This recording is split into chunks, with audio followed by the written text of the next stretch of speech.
ada sedekah mentok, ada orang sudah mentok baru sedekah gitu ya. Ya, jadi saya berikan rumusan Qur'annya. Sebetulnya itu standar. Yang paling standar di dalam ujian Allah kepada manusia, supaya ada nilai rasa dalam diri kita bahwa kita itu punya Allah. Itu poin tertingginya. Nah, biasanya pada titik-titik tertentu oleh Allah itu dihilangkan semua potensi-potensi dari makhluk, sehingga kita bisa merasakan kenikmatan langsung untuk berinteraksi dan mendapatkan anugerah dari Allah. Itu titik tertingginya. Sambil contoh begini, Nabi Zakaria itu yang paling viral di Al-Quran, salah satunya divonis oleh manusia tidak akan mungkin punya keturunan. Secara klinis mustahil, karena istrinya divonis monofus dan mandul. Secara medis semua sudah angkat tangan. Tapi apa yang dilakukan? Nanti ini akan melahirkan rumus di Quran surah kelima Al-Ma'idah ayat 35. Nanti jadi rumus standar dari apa yang dialami oleh beliau ini. Di titik itu beliau menangkap isyarat bahwa ketika manusia sudah mengatakan tidak mungkin, itu tanda awal dari Allah supaya kita langsung memohon kepadanya, karena Allah ingin memberi tanpa perantara siapapun. Maka dilakukanlah kemudian solat. Solat itu dalam bahasa Arab, terjemahan kitanya artinya sesuatu yang tersambung, terkoneksi. Karena itu saat kita sedang solat, kita sedang menyambungkan diri kepada Allah. Anta'budallaha ka'annaka tarah, kata Mas Ihsan tadi. Kita menyembah Allah dan kita merasa diawasi, dinilai oleh Allah. Maka dalam solat itu beliau meminta. Ya, permintaannya viral. Qala rabbi habli min ladunka dzurriyyatan thayyibah innaka sami'ud du'a. Bahasa bebasnya begini, ya Allah, semua memvonis aku tidak akan mungkin punya keturunan. Sekarang aku memohon kepadamu saja yang tidak punya batas dalam pemberian. Nah, sebelum ke sedekah dengan harta, Allah mengajarkan dulu sedekahlah dengan tubuh kita. Karena tidak semua orang boleh jadi memiliki harta, tapi semua orang punya potensi untuk menggerakkan tenaganya untuk meminta. Oleh karena itu diletakkan sebelum harta itu solat. Kenapa rukun Islam yang kedua solat, selanjutnya zakat? Karena tidak semua orang bisa mengeluarkan harta. Kalau tidak ada satu pun mentok di harta, maka gunakan tubuh kita untuk menunaikan solat. Itu rumus Nabi Zakaria. Maka beliau tunaikan di mihrabnya Maryam, minta ke Allah. Rumus kedua, sebut nama Allah, Asmaul Husna, sesuai kebutuhan kita. Jadi nggak harus 99. Misal, ini mau menuntut ilmu, sekolah, sebut ya Allah ya Alim, pemilik ilmu. Ada persoalan rizki yang ingin kita dapatkan, ya Allah ya Razzaq. Ada proyek, ada kegiatan yang kira-kira tantangannya tidak mudah, ya Allah ya Al-Fattah. Ini beliau minta karena divonis tidak mungkin, maka meminta kepada Allah dengan nama pemberian tanpa batas, namanya Wahhab. Disingkatnya Hab. Rabbi habli, ya Allah yang tak punya batas dalam pemberian. Mereka memvonis aku punya batasan, maka mohon anugerahkan darimu saja. Jika padamu belum sempat juga terkabul, maka mohon tunjukkan kepadaku dengan cara apa lagi aku mesti meminta. Maka dalam situasi mentok itulah kemudian turun langsung jawaban. Fanadathul malaikatu wa huwa qa'imun yusalli fil mihrab annallaha yubashshiruka bi Yahya. Tolong garis bawah ini. Orang-orang yang langsung memiliki kesadaran saat di titik paling krusial, terendah, dan kita merasa tidak punya apa-apa, lalu ada kesadaran kita punya Allah dan meminta, itu seketika nggak ada sekat, langsung dijawab seketika. Nah, karena itu biasanya di momen tertentu setiap kita itu pasti mengalami peristiwa itu, apapun bentuknya. Nah, itu kalau sudah sampai ke situ itu kode. Jadi di Islam itu nggak ada pesimis, ya, tidak ada pesimis, dan jangan pernah melarutkan diri pada sebuah vonis sudah ini nggak mungkin, nggak akan dikabulkan. Nah, itu jebakan setan. Karena declare pertama iblis ketika melakukan kesalahan itu kalimatnya jelas. Ana khairum minhu khalaqtani min narin wa khalaqtahu ya min tin.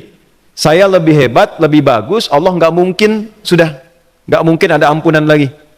Jadi diteruskan kesimpulan ini karena nggak mungkin katanya diampuni, ya sudah bermaksiat saja.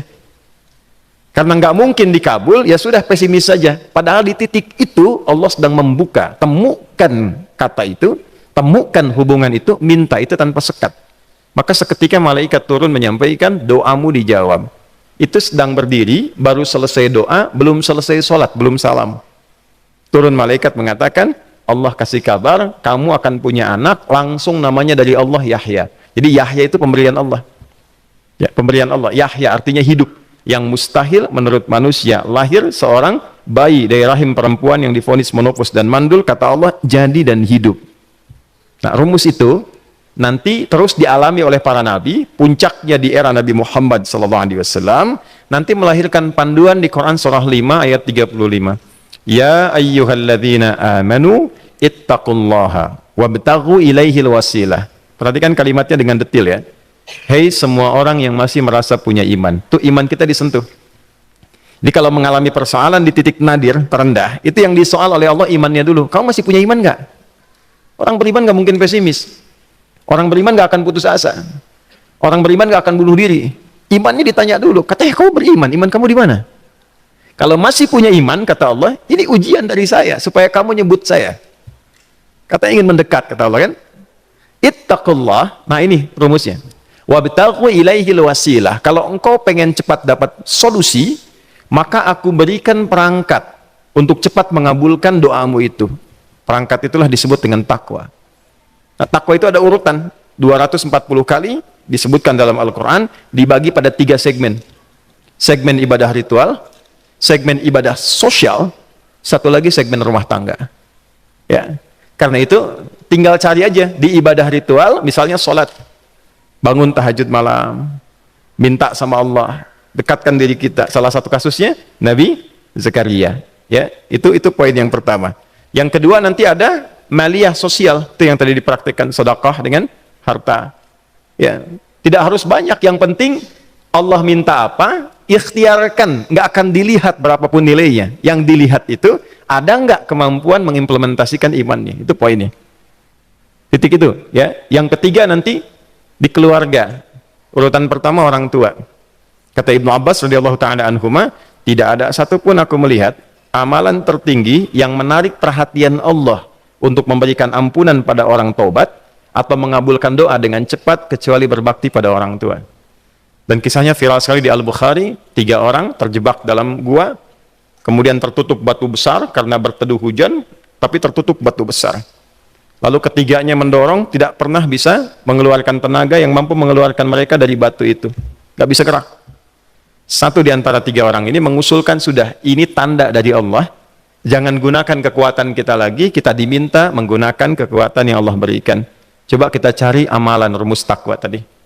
Satu di antara 3 itu mengatakan, ya Allah, saya punya seorang ibu.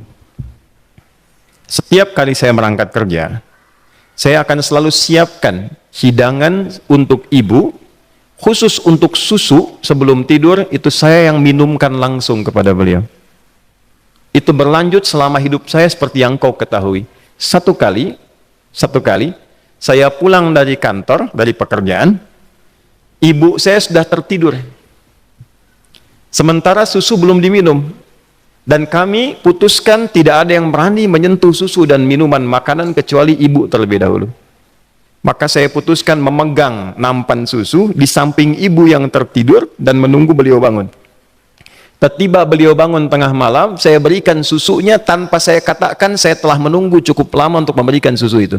Ibunya nggak dibangunkan, dibiarkan istirahat dengan nyaman, begitu bangun diberikan susu tanpa komen sedikit pun.